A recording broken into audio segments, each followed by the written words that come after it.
In the world today, there is an overwhelming amount of increasing knowledge. And our goal as covenant believers should be to daily focus on obtaining a divine understanding of the knowledge of the Scriptures by the leading of Father's Ruach that can result in gaining both wisdom and truth. This was the ultimate purpose of why Father gave us His Torah as a guide on how to obtain the blessings and avoid falsehood and disobedience, which leads to the curse.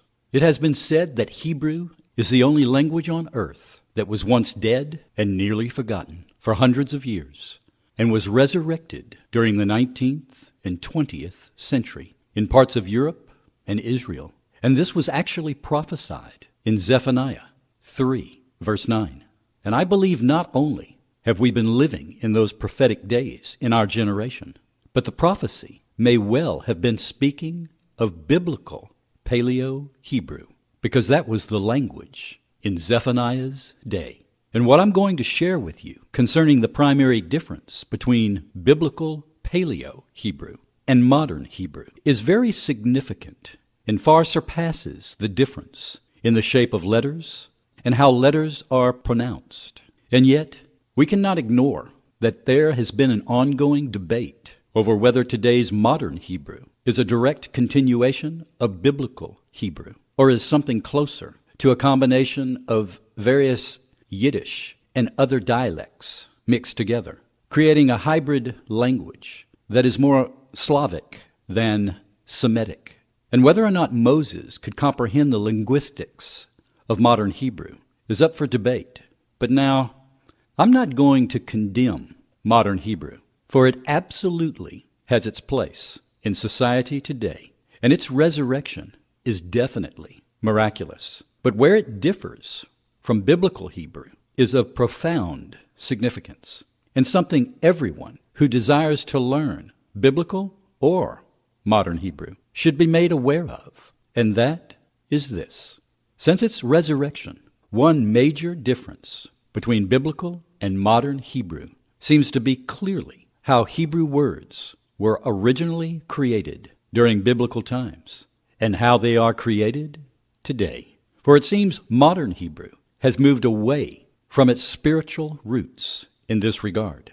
Most of us have never thought about this before, but modern Hebrew creates words like any other common language in the world today, and that is phonetically, by sound. And this is why vowel points have become so important. But biblical Hebrew, for thousands of years before the Masoretes, had no vowel points, and quite possibly may have been a simpler language to learn, speak, and write, with far less grammar rules, with its original focus on the meaning of each Hebrew letter when creating words, because each word in biblical Hebrew paints a beautiful picture with inherent multiple meanings, giving the language a depth like no other language on earth. To illustrate this, let's take the modern English word lava and ask the Google translator to translate this English word in modern Hebrew, whereby it could be written and spoken today. Modern Hebrew completely ignores the meaning of each letter, and rightly so, and completely focuses on the phonetics created by the vowel points. The word given for lava is lamed bet hey, and is completely derived at phonetically. Proof of the difference between biblical Hebrew and modern Hebrew is when we take this Hebrew word for lava and locate what it meant in biblical Hebrew. What we see is the creation of a beautiful word picture that was created firstly by the meaning of each Hebrew letter and expresses the word picture, her heart. Now, Rabbi Akiva stated that the spelling of the letter Lamed produces an acronym which means a heart that understands knowledge. In other words, the goal of Lamed should be heart knowledge. And since the Lamed is the tallest letter, it further represents the prominence of learning and understanding the Hebraic heart. Given the goal of what the creator of this word was trying to express. It is no surprise it starts with the Hebrew letter Lamed.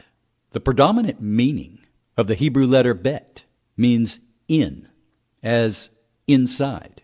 And one meaning of the Hebrew letter He is a picture of Elohim within the human heart. And when the He is placed at the end of a word, it feminizes the word. And thus we see a beautiful word picture created in short form into the English as her heart. And although the spelling is the same, whether it was pronounced phonetically the same in each dialect is up for debate. But one thing is certain, the two words have completely different meanings. And we could do this with hundreds of words. But this illustrates the fundamental difference between biblical and modern Hebrew. Now, sadly, there are those today that would try to imply the grammar rules concerning the use of the Aleph Tav in modern Hebrew today as being used the same way in biblical Hebrew as well. It is no secret that in modern Hebrew, the Aleph Tav has completely lost all spiritual significance and has been reduced to only a direct object pointer. And rightly so, because modern Hebrew today has lost the very foundation of what made the language so inspiring. And the Aleph Tav can only be a grammar mark in a language that is little more than a token shell of what the language originally used to be. For had the 12 tribes obeyed Torah and also received Yeshua as Messiah, they would have never been divided and scattered to the nations. And consequently, modern Hebrew would more than likely not exist today. In my personal opinion, to imply that Moses used the Aleph Tav as nothing more than a direct object pointer in Paleo-Hebrew grammar, with no spiritual significance whatsoever, is not only extremely speculative, it cannot be proven. In fact, not only do the patterns whereby the Aleph Tav is placed in Scripture rebuff this mindset of theology, the most famous rabbis in Jewish history, going back thousands of years, would strongly disagree as well. For anyone who is astute in Hebrew can easily see that apparently in the mind of Moses and the prophets, the focus and challenge that they faced with their language when writing had to be in the creation of new words by the meaning of each Hebrew letter. And secondly, they reasoned the phonetic pronunciation of the word. To further establish and prove my point, let's look at the original Paleo-Hebrew word picture, fear, that incorporated the Aleph Tav, and for good reason, thus creating a very profound word, because this word is only used to describe the only fear that we should have, and that is the fear of Elohim, which leads to knowledge, wisdom, and blessings. The Hebrew word incorporates the letter Resh for the meaning of the head or face, and the Yod for the meaning of the hand, and the Aleph Tav as a symbol to represent the sacredness of Elohim and the covenant. In fact, there is a Hebrew word picture for the word fear that uses the same two letters, Resh and Yod, but places them between a reverse Aleph Tav, which from studying this seems to symbolize and point to something that is finite and can be measured, such as a man in this case. And subsequently, this word is always used to describe the fear we should not have, the fear of man. Hebrew is so amazing, and these patterns cannot be ignored if you want to gain a proper understanding of biblical Hebrew. Look at this Hebrew word, majesty. This is meant to most often describe Elohim. It begins with the letter Gimel, which means to lift up in biblical Hebrew. The Gimel is combined not only with the Aleph Tav, but the Hebrew word Aleph Vav Tav, which is very significant because it is the Hebrew word for sign. So we see a beautiful word picture being expressed that implies a meaning of lifting up a sign. And the best word the English translators thought would fit is majesty. Now, understanding the linguistics of any language takes years of study and research, and I do not consider myself a scholar on any language. But what I am sharing with you is a fundamental difference between biblical and modern Hebrew.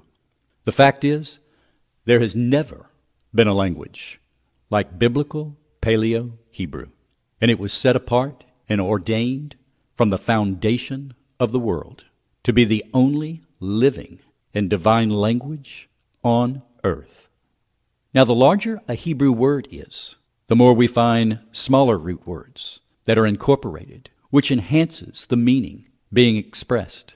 One particular larger word, for example, is the very profound word entrance. The word is used one time with this spelling, but it is used to describe the most important entrance that has ever existed, the entrance to the temple. And Ezekiel truly outdid himself when he created this word, because he actually incorporates a word that was used by Daniel 7 times to describe the place he and his companions were placed with the Messiah, the fiery furnace. And he has simply added the Hebrew letter He for behold, and the Yod for hand. Now, no one can be completely sure if this is what Ezekiel was implying when he created this word picture. But given what he was describing as the entranceway to the temple, and the fact that Elohim is a consuming fire, it does paint a beautiful word picture. Bottom line, when we study and look at biblical Hebrew, our focus should be first and foremost on the meaning of each Hebrew letter and the word picture being expressed, because therein lies the ability for us to enhance any word and draw profound significance in what the original authors may have been implying, that the majority of the time the English translation does not and cannot be completely expressed. My personal focus for the last 5 years has been solely on the study of the Aleph Tav character symbol that was used very profoundly by Moses and the prophets. And the reality is that the Aleph Tav has been a beautiful word picture in itself for thousands of years that expresses the strength of the covenant and was used to enhance the meaning of the subject matter in a living and divine language. What I am doing is not Kabbalah or Jewish mysticism, and I am not looking for hidden codes.